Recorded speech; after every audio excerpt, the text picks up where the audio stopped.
Hello and welcome. You are listening to Side Hustle School. My name is CHRIS GUILLEBEAU, and we have just finished week number 4. So I'm actually on the road today recording this recap. I've been in Asia for the past 4 or 5 days. I was in Tokyo a couple of days, and now I'm in Hong Kong. And it's really fun to be in a different time zone than usual.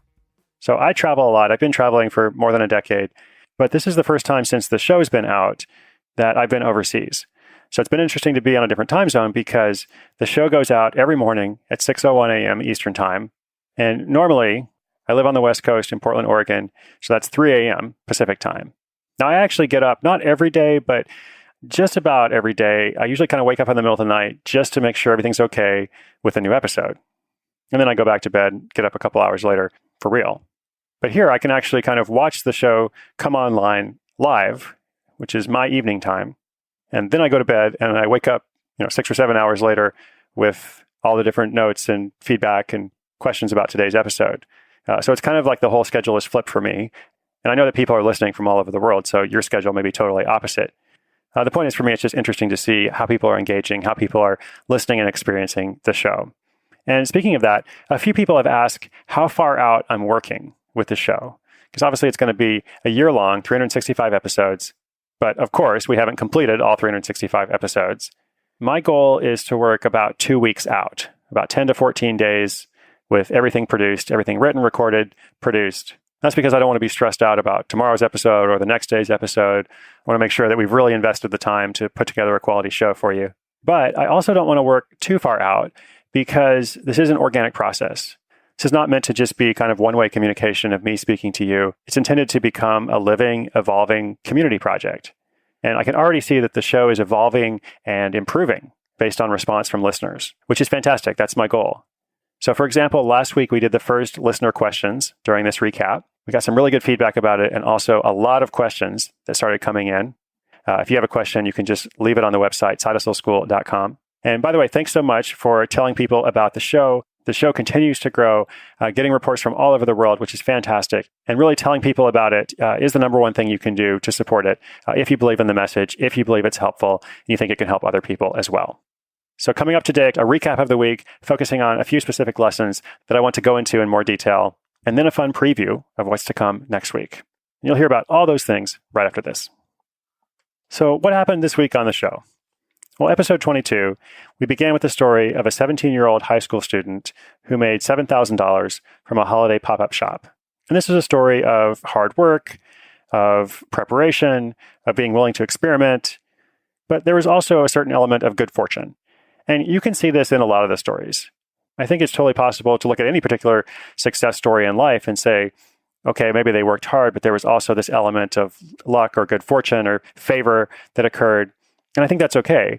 What we can take away from it is that fortune favors the prepared. And Brianna, the student who had the holiday pop-up shop, a lot of things did fall into place, and she did get this free space at the mall. But she had to be ready for that. She had to know about her products, and she had to be willing to work. So good fortune may or may not come your way with any particular hustle, but if it does arrive, make sure you're prepared and willing to work for it. Now, episode 23 was about Jake, the guitar teacher who sells lessons on Craigslist and makes $80 an hour up to $120 an hour. And as I said, there's nothing terribly unusual about teaching guitar.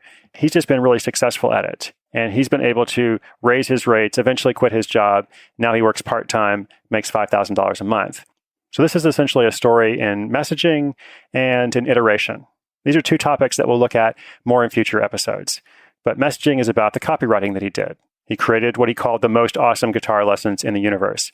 And that was kind of funny, and it stood out, and it made him look different from anyone else who was offering guitar lessons. And then iteration was all about continuous improvement, because he was successful right from the beginning in the sense that he was able to be a guitar teacher, quote unquote.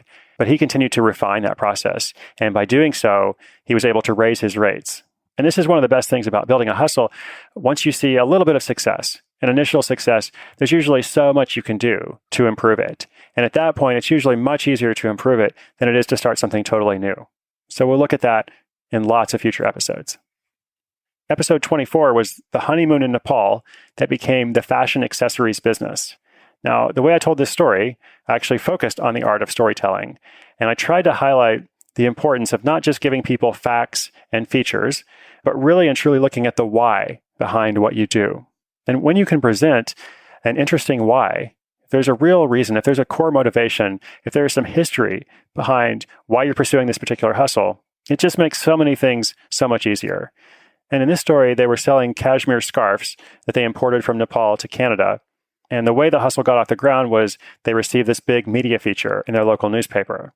Now, if they didn't have the whole history of getting married and going to have their honeymoon in Nepal, and then importing these cashmere scarves, giving a portion of the proceeds back to charity to benefit girls' education, they never would have had that media feature.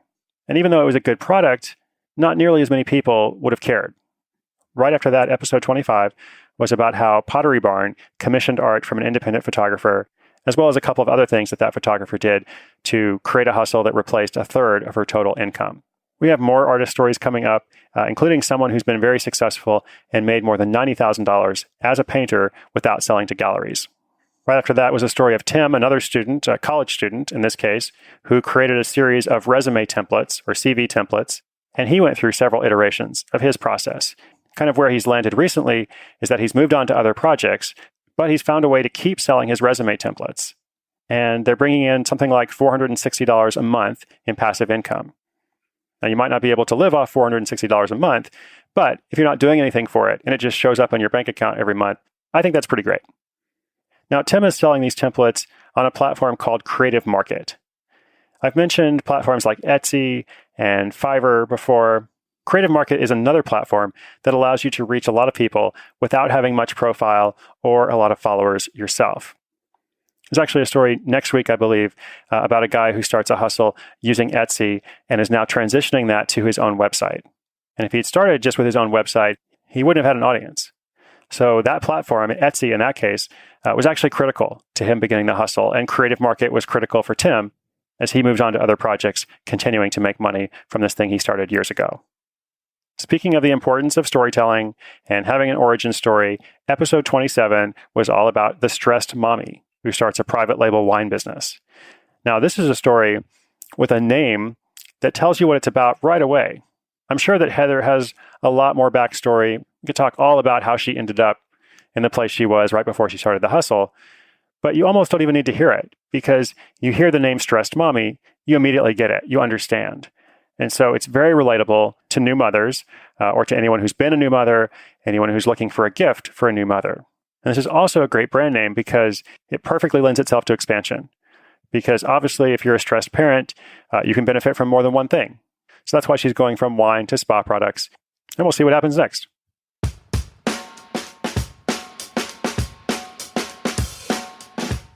So as you can see, we are rolling right along. A lot of great stories so far, but I assure you, many, many more to come. And I've been looking at the submissions that are coming in because all of these stories are nominated by listeners or by people who've heard about the show. And I have the fun job of seeing everything that's in the pipeline and preparing things for you. So just in the next week, for example, there's a story of a database administrator who does high-end tutoring. There's a Seattle project manager who connects the worlds of real estate and art. There's a sports-based project. I think it may be the first time that we've talked in detail about sports. Sports are something that people are very, very passionate about. And people who are really into sports and have a favorite team, they have no problem spending money to support that hobby or passion. So we'll talk about how a couple has created a sustainable hustle out of their love of baseball. Also, one of my very favorite stories that I've actually been saving up for you, coming next week, it's about a man who rents cars that he doesn't actually own to people he never meets and makes more than $4,000 a month doing it. Now, I guarantee this will be one of the most creative things you've heard about on the show thus far. I'll tell you exactly how he does it, including the platform he uses, and how you can experiment with it too, if you want. And of course, so much more to come. As I said, there are people listening from all over the world, have a lot of fun things in the works. I'm going to sign off now from Hong Kong. Pretty soon I'm going to head to the airport for my next destination, but obviously the show will continue from there every morning at 6:01 a.m. Eastern Time. Now, if you're enjoying the show, please take a quick moment to leave a rating or a review in iTunes. It's really simple. You can say anything you want. If you don't want to write a review, you can just click the button for the rating. Both of those things make a big difference and allow other people to discover the show. As you move forward this week, as always, remember, inspiration is good, but inspiration combined with action is so much better. I'm Chris Guillebeau. You're listening to Side Hustle School.